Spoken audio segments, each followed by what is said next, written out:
Halo anak-anak, selamat pagi. Kita bertemu lagi dalam kegiatan kali ini, yaitu kita membahas bab 3 mengenai struktur teks prosedur pada pertemuan pertama. Kali ini, sebelum kita mempelajari tentang struktur teks prosedur, ada baiknya kita berdoa terlebih dahulu agar kegiatan kali ini berlangsung dengan lancar.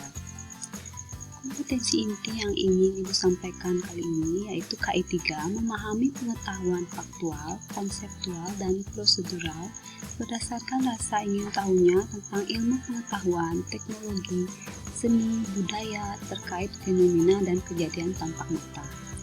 KI4 mencoba mengolah dan menyaji dalam ranah konkret, menggunakan, mengurai, merangkai, memodifikasi, dan membuat.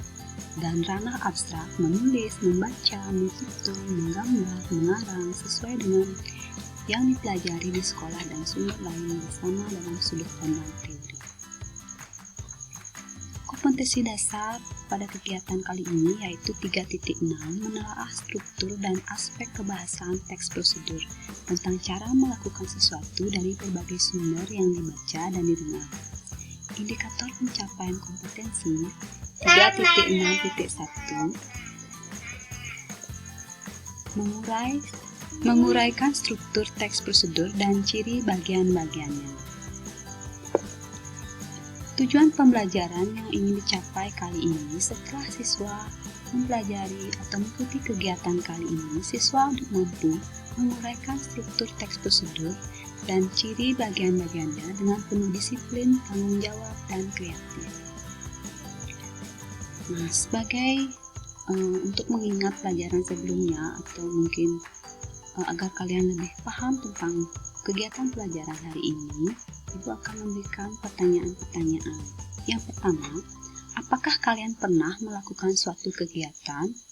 Ibu rasa kalian pernah melakukannya. Kegiatan yang kalian lakukan perlu adanya langkah-langkah yang urut untuk mencapai tujuan tertentu.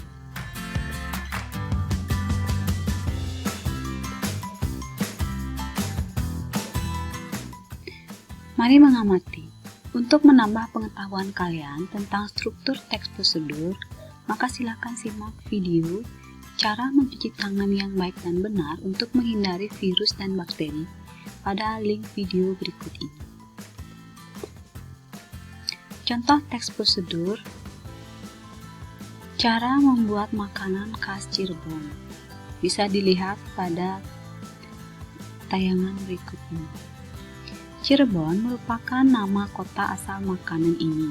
Masyarakat Cirebon biasanya menyebut sega jamblang. Sega yang berarti nasi. Nasi jamblang adalah makanan nasi putih dengan lauk pauk seperti perkedel, sate kentang, telur dadar, telur goreng, ikan asin, tahu, tempe, dan sambal goreng. Dan biasanya masyarakat Cirebon menyajikannya dengan cara membungkus nasi menggunakan daun jati. Konon, nasi jamblang adalah bekal makanan yang biasa dibawa pekerja paksa pada zaman pemerintah Belanda yang sedang membangun jalan dari Anyer ke Penarukan, yang kebetulan melewati kota Cirebon dan para pekerja biasanya menyantap bekalnya di daerah Cirebon. Maka jadilah sega jamblang sebagai makanan khas Cirebon. Namun bagi Anda yang jauh untuk mencicipinya, maka dapat mencoba membuat resep berikut. Bahan-bahan nasi jamblang terdiri dari 600 gram nasi putih, sudah ditanah atau matang. Bungkus menggunakan daun jati yang telah dibersihkan. Selain itu, ada beberapa yang perlu disiapkan untuk melengkapi nasi jamblang. Yang pertama, cara membuat sate kentang pada nasi jamblang. Bisa dilihat bahan-bahan yang ada di dalamnya. Nah, sudah dilihat bahan-bahannya? Berikut cara membuat. Panaskan minyak, tumis bumbu halus, masukkan kelapa, salam, kayu manis, aduk-aduk, masak hingga matang. Tambahkan kentang, air, kecap, aduk-aduk, masak hingga kering. Angkat. Tusuk kentang dengan tusukan sate. Isian nasi jamblang yang kedua adalah cara membuat tahu kuah kecap. Bahan-bahan bisa dilihat sebagai berikut.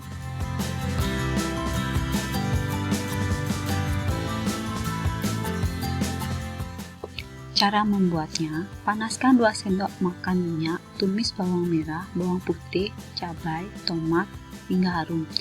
Masukkan tahu, kecap asin, air, garam, merica, masak hingga matang dan bumbu meresap. Lalu isian yang keempat dari nasi jamblang adalah cara membuat rendang kecap dengan bahan-bahan sebagai berikut.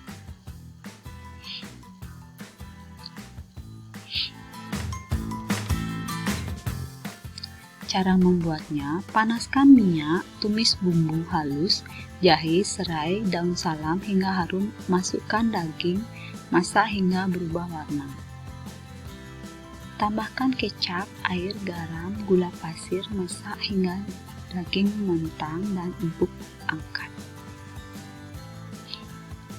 Lalu isian yang berikutnya, cara membuat sambal goreng pada nasi jamblang. Bahan-bahannya bisa dilihat.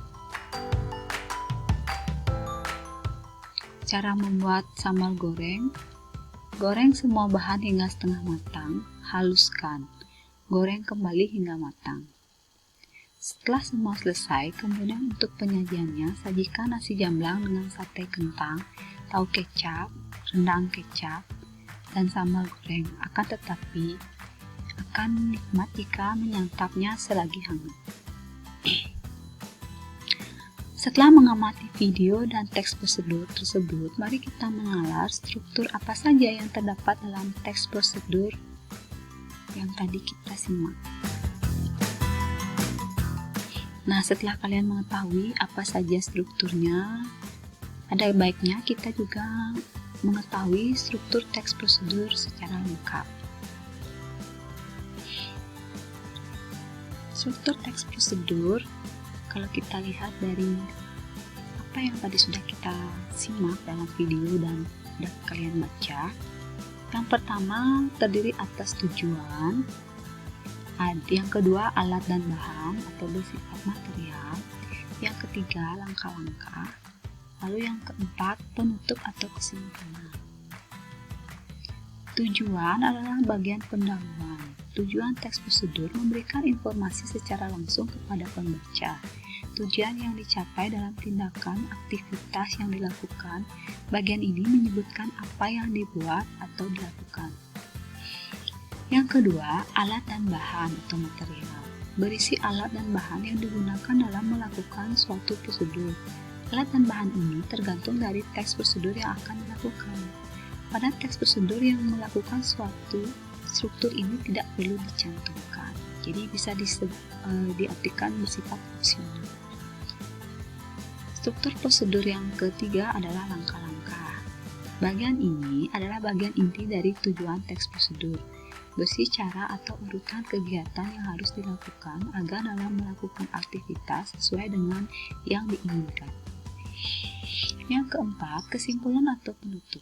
Berisi simpulan, penekanan agar prosedur yang dilakukan sesuai dengan urutan langkah.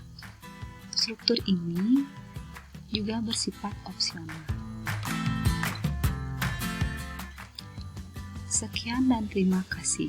Apabila ada pertanyaan, bisa diajukan melalui grup kelas atau WAG. Terima kasih, sampai jumpa di kegiatan pelajaran berikutnya.